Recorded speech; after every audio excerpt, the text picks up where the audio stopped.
kita teringat kepada satu hadis di mana Rasulullah sallallahu alaihi wasallam pernah bersabda, "Ya'ti 'alan nasi zamanun ru'asa'uhum kal asad wa wuzara'uhum kaz-zi'ab wa qudatuhum kal kilab wa katsirun nasi yawma idzin kal aghnam." Pada satu saat, kata Nabi, akan datang di tengah masyarakat manusia di mana pada masa itu muncul pemimpin-pemimpin yang bertingkah laku seperti singa. Ru'asa'uhum kal asad. Pemimpin-pemimpin mereka bertingkah laku seperti singa. Saudara kenal singa? Saudara boleh periksa. Di mana ada hutan, singa selalu menjadi raja.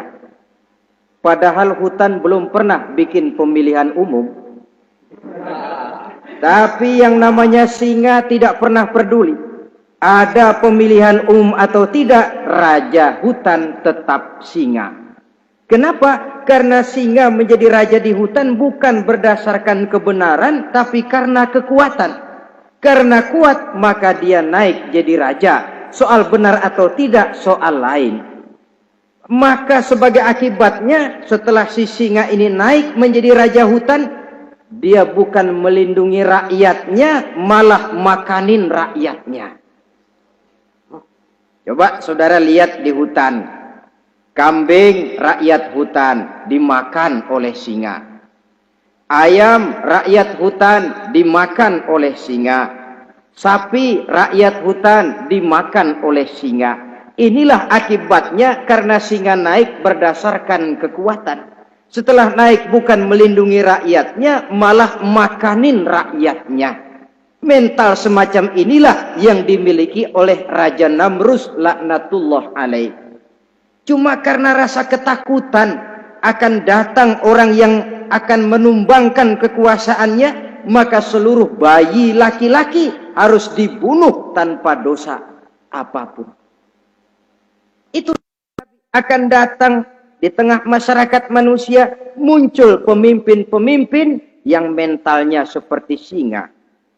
Lah kalau yang jadi pemimpin sudah seperti singa, wa wuzara'uhum kaz-zi'ab.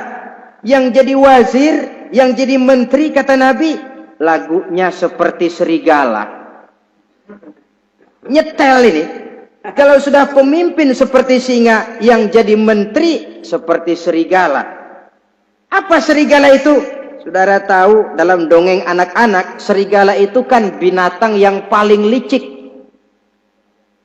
Untuk terang-terangan dia tidak berani karena tidak punya kekuatan seperti sang singa. Maka dia pakai ilmu kelicikannya. Serigala itu kalau ingin makan daging ayam, pakai bulu ayam.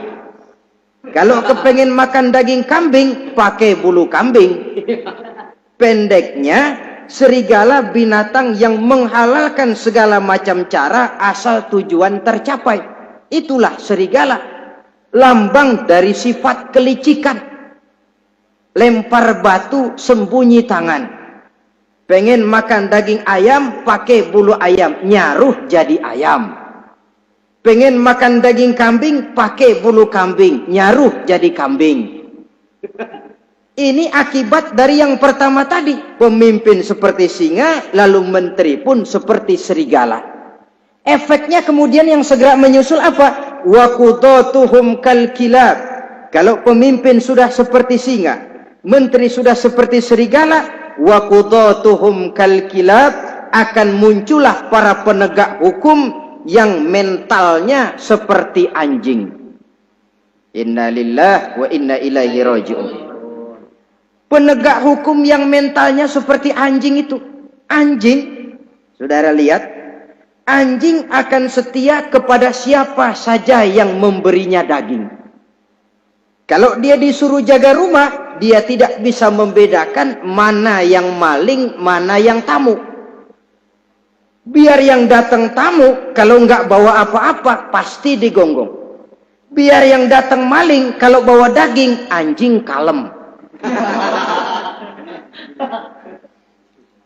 Pokoknya siapa yang memberi saya daging, itulah majikan saya. Apa kata majikan saya, itulah yang saya laksanakan. Maka hilang kebenaran hukum, hancur norma-norma keadilan. Oleh karena apa? Oleh karena anjing dapat daging. Lalu dalam kondisi semacam itu, yang jadi rakyat bagaimana? Kata Nabi, wa katsirun nas yauma izin kal aghnam. Adapun kebanyakan orang pada masa itu, lagunya sudah seperti kambing. Saudara, kambing itu binatang yang cuma menang groyokan dan tidak punya alternatif. Namanya kambing, digiring ke lapangan embe. Betul kan? Betul. Digiring ke kuali embe. Dikasih makan rumput embe. Sampai pun mau dipotong masih embe juga. Tidak punya pilihan lain si kambing ini, tidak punya alternatif lain. Kondisi semacam inilah yang terjadi di masa pemerintahan Raja Namruz laknatullah alaih.